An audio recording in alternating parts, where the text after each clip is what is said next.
জানিয়ে দিব এই মুহূর্তে আমাদের হাতে এসেছে বাংলাদেশের গুরুত্বপূর্ণ আপডেট সংবাদের শিরোনাম। শুরুতেই থাকছে একটি গুরুত্বপূর্ণ প্রতিবেদন। হাদি হত্যার আসল মাস্টারমাইন্ডের মুখোশ উন্মোচন, ফেঁসে যাচ্ছে তারেক রহমান ও মির্জা আব্বাস। এ নিয়ে থাকবে বিস্তারিত প্রতিবেদন, তাই সম্পূর্ণ ভিডিও জুড়ে আমাদের সাথেই থাকুন। এবারে জানিয়ে দিব, আমি এই এনসিপির অংশ হচ্ছি না বলছে সাবেক উপদেষ্টা মাহফুজ। আরও থাকছে পদত্যাগকারীদের বিষয়ে যা বললেন নাহিদ ইসলাম। সব শেষে জানিয়ে দিব ছাত্রদলের নতুন কর্মসূচি ঘোষণা। এতক্ষণ শুনছিলেন হাতে থাকা আপডেট সংবাদের শিরোনাম, এবারে বিস্তারিত। তবে তার আগে অনুরোধ রইল ভিডিওটিতে একটি লাইক এবং কমেন্ট করে জানিয়ে দিন ভিডিও সম্পর্কে আপনার মূল্যবান মতামত। আরও জানিয়ে দিন ভিডিওটি কোথা থেকে দেখছেন বা কোন জেলা থেকে দেখছেন। হাদি হত্যার মাস্টারমাইন্ডের মুখোশ উন্মোচন, ফেঁসে যাচ্ছে তারেক রহমান ও মির্জা আব্বাস।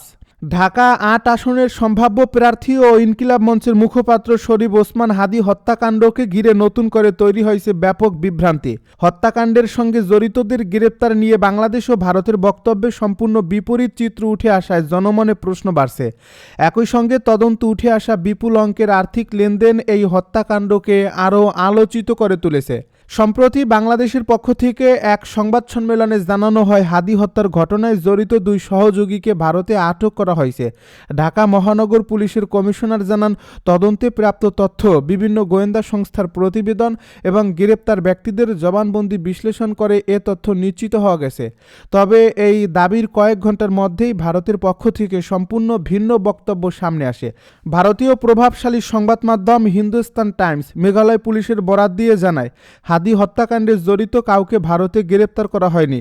মেঘালয় পুলিশ আরও জানায়, অভিযুক্ত ফয়সাল সীমান্ত পেরিয়ে ভারতে প্রবেশ করছে, এমন কোনো প্রমাণ তাদের কাছে নেই। এছাড়া ভারতীয় সীমান্তরক্ষী বাহিনী বিএসএফ জানায়, তারা এ ধরনের কোনো ঘটনার বিষয়ে অবগত নয় এবং সীমান্তে কোনো সন্দেহজনক অনুপ্রবেশের তথ্য তাদের কাছে নেই। ডিএমপি কমিশনের বক্তব্য অনুযায়ী, হত্যাকাণ্ডের পর ফয়সাল ও আলমগীর ঘটনাস্থল থেকে সিএনজি যোগে ঢাকা শহরের আমিনবাজার এলাকায় যান। তারপর তারা মানিকগঞ্জের কালামপুরে পৌঁছান। সেখান থেকে আগে থেকেই নির্ধারিত একটি প্রাইভেট কারে তারা ময়মনসিংহের হালুয়াঘাটের উদ্দেশ্যে রওনা হন। বাংলাদেশ পুলিশের দাবি অনুযায়ী হালুয়াঘাটে পৌঁছানোর আগেই ফিলিপ ও সঞ্জয় নামের 2 ব্যক্তি তাদের গ্রহণের জন্য অপেক্ষা করছিলেন। পরে ফিলিপ তাদের সীমান্ত পার করে ভারতের মেঘালয় রাজ্যে পৌঁছে দেন।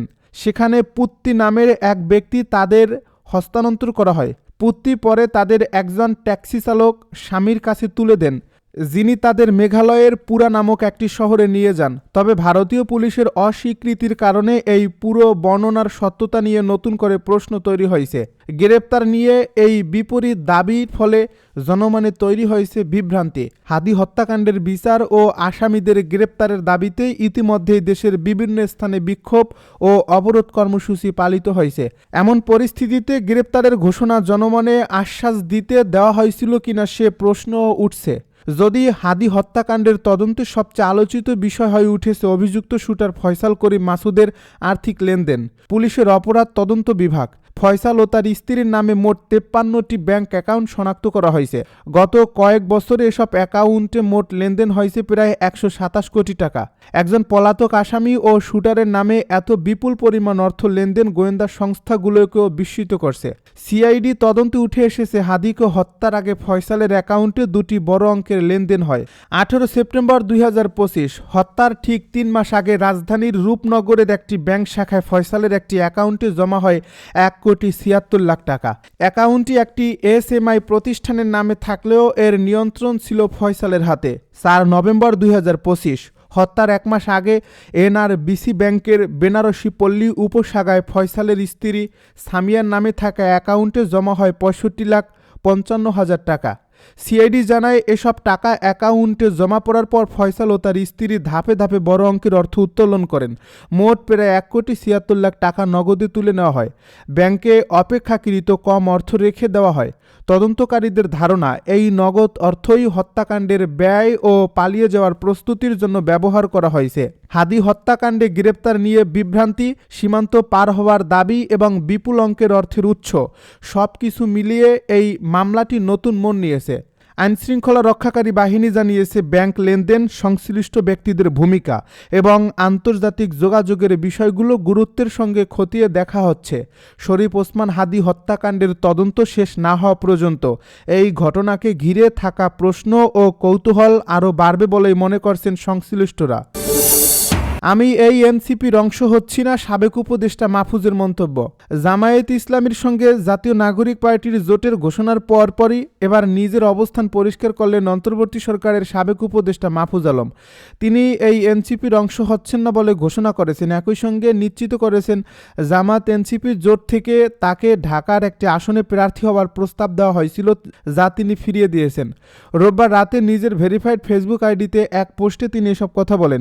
ফেসবুকের পোস্টে মাহফুজ আলম লিখেন, বিদ্যমান বাস্তবতায় আমার জুলাই সহযোদ্ধাদের প্রতি সম্মান, স্নেহ এবং বন্ধুত্ব মুছে যাবে না, কিন্তু আমি এনসিপির অংশ হচ্ছি না।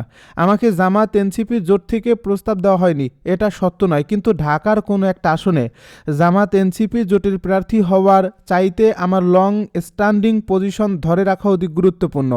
জুলাই অভ্যুত্থানের সহযোদ্ধাদের সঙ্গে নিজের সম্পর্কের কথা উল্লেখ করে তিনি বলেন, নাগরিক কমিটি ও এনসিপি জুলাইয়ের সম্মুখ সারির নেতৃত্বে সংগঠিত হয়েছিল। গত 1.5 বছর আমি চাহিবা মাত্র তাদেরকে পরামর্শ, নির্দেশনা এবং পলিসিগত জায়গায় সহযোগিতা করেছি। এনসিপিকে একটা বিগ জুলাই আমব্রেলা আকারে স্বতন্ত্র উপায়ে দাঁড় করানোর জন্য আমি সকল চেষ্টাই করেছি, কিন্তু অনেক কারণে সেটা সম্ভব হয়নি। বর্তমান সময়কে ইতিহাসের শীতল যুদ্ধ উল্লেখ করে সাবেক এই উপদেষ্টা বলেন, এ পর্বে কোনো পক্ষ না গিয়ে নিজেদের বক্তব্য ও নীতিতে অটল থাকা স্থির। বিকল্প তরুণ বা জুলাই শক্তির সম্ভাবনা এখনও শেষ হয়ে যায়নি, বরং আমি গত 1.5 বছরে যা বলেছি, যে নীতিতে বিশ্বাস রেখেছি তা অব্যাহত রাখব। পদত্যাগকারীদের বিষয়ে যা বললেন নাহিদ। জাতীয় নাগরিক পার্টি এনসিপি থেকে পদত্যাগ করেছেন দলটির জ্যেষ্ঠ যুগ্ম সদস্য সচিব তাসনিম জারা ও যুগ্ম আহ্বায়ক তাজনুম জাভানি। তারা ছাড়াও দেশব্যাপী আরও অনেক এনসিপি নেতার পদত্যাগের খবর পাওয়া যায়। পদত্যাগকারীদের সম্পর্কে জাতীয় নাগরিক পার্টির আহ্বায়ক নাহিদ ইসলাম বলেছেন, আমরা সংখ্যাগরিষ্ঠের মতামতের ভিত্তিতে এ সিদ্ধান্ত নিয়েছি। এরপর কেউ দলে থাকবে কিনা সেটি তার ব্যক্তিগত সিদ্ধান্ত। আমরা আশা করছি জাতীয় নাগরিক পার্টির সঙ্গে যারা যুক্ত আছে তারা সবাই আমাদের সিদ্ধান্তকে সাধুবাদ জানিয়েছে। রোববার রাতে রাজধানীর বাংলা মোটরের অস্থায়ী কার্যালয়ে জরুরি সংবাদ সম্মেলনে এসব কথা বলেন তিনি। নাহিদ ইসলাম বলেন, আসন্ন ত্রয়োদশ জাতীয় সংসদ নির্বাচনে আমরা এককভাবে অংশগ্রহণ করার পরিকল্পনা থাকলেও এখন সে পরিকল্পনা বাস্তবায়িত হচ্ছে না। শরীফ ওসমান হাদীকে প্রকাশ্যে গুলি করার প্রেক্ষাপটের পর বাংলাদেশের রাজনৈতিক পরিস্থিতি পরিবর্তন হয়েছে। যারা অভ্যুত্থানে পরাজিত হয়েছে তারা জুলাই প্রজন্মকে নিঃশেষ করার জন্য নানাভাবে ষড়যন্ত্র করে যাচ্ছে। এ পরিবর্তিত প্রেক্ষাপটে আধিপত্যবাদী শক্তি যেন গণ অভ্যুত্থান পরবর্তী বাংলাদেশকে ঠেকাতে না পারে, সেজন্য আমরা বাংলাদেশ জামায়াতে ইসলামী ও তাদের 8 দলের জোটের সঙ্গে আমরা একাত্মতা জানিয়েছি। উল্লেখ করে তিনি আরও বলেন, আমরা একত্রে আধিপত্যবাদ, দুর্নীতি, সংস্কার ও বিচার এ সকল বিষয়ে একত্রে কাজ করব। তিনি আরও বলেন, আমরা সোমবার প্রার্থীদের নাম প্রকাশ করব। আগামীকালই আমরা মনোনয়নপত্র জমা দেব। জামায়াত ইসলামীর এই ঐতিহাসিক দায় আছে, সেই দায় এনসিপি নিচ্ছে কিনা এমন প্রশ্নের জবাবে ইসলাম বলেন, আমরা শুধু নির্বাচন বৈতরণী পার করার জন্য এ জোট গঠন করেছি, তবে আমরা আমাদের উদ্দেশ্য অনুসারে কাজ করব। এর আগে দলটির সদস্য সচিব আক্তার হোসেন বলেন, পুলিশ বাহিনী নিয়ে বলেন, আওয়ামী লীগের সময়ে দক্ষতার সঙ্গে যে পুলিশ বাহিনী নিরাপদ ব্যক্তিদের হয়রানি করত, সেই পুলিশ বাহিনী এবার চিহ্নিত সন্ত্রাসীকে ধরতে পারছে না। ছাত্রদলের নতুন কর্মসূচি ঘোষণা। বাংলাদেশ জাতীয়তাবাদী ছাত্রদলের ৪৭তম প্রতিষ্ঠা বার্ষিকী উপলক্ষে দিনব্যাপী কর্মসূচি ঘোষণা করা হয়েছে। রোববার ছাত্রদলের সভাপতি রাকিবুল ইসলাম রাকিব ও সাধারণ সম্পাদক নাসির উদ্দিন নাসিরের গণমাধ্যমে পাঠানো এক বিজ্ঞপ্তিতে এই তথ্য জানানো হয়। কর্মসূচির অংশ হিসেবে ১ জানুয়ারি প্রতিষ্ঠা বার্ষিকীর দিন সকাল ৯টায় ছাত্রদল কেন্দ্রীয় সংসদের কার্যালয় সহ দেশের সব জেলা ও মহানগর ইউনিট কার্যালয়ে জাতীয় পতাকা সহ দলীয় পতাকা উত্তোলন করা হবে। সেই সঙ্গে এদিন বেলা 11টায় শহীদ রাষ্ট্রপতি জিয়াউর রহমানের কবরে পুষ্পস্তবক অর্পণের পাশাপাশি ফাতেহা পাঠ ও মোনাজাত অনুষ্ঠিত হবে। একই দিন দুপুর 12টার দিকে রাজধানীর নয়াপল্টনে বিএনপির কেন্দ্রীয় কার্যালয়ের সামনে রক্তদান কর্মসূচির আয়োজন করা হবে। পরবর্তীতে দুপুর 2টার দিকে রাজধানীর কৃষিবিদ ইনস্টিটিউশন বাংলাদেশে প্রতিষ্ঠা বার্ষিকী উপলক্ষে আলোচনা সভা অনুষ্ঠিত হবে। এছাড়া প্রতিষ্ঠা বার্ষিকীকে ঘিরে আগামী 1 জানুয়ারি সারা দেশের সব বিশ্ববিদ্যালয়, জেলা ও মহানগর সহ সব শিক্ষা প্রতিষ্ঠান প্রতিষ্ঠানে প্রতিষ্ঠা বার্ষিকীর বর্ণাঢ্য র্যালি অনুষ্ঠিত হবে। সেই সঙ্গে সারা দেশে ছাত্রদলের সব শহীদদের কবর জিয়ারতের পাশাপাশি গুম, খুন ও পঙ্গুত্বের শিকার নেতাকর্মীদের পরিবারের সঙ্গে সাক্ষাৎ করবেন সংশ্লিষ্ট এলাকার নেতাকর্মী।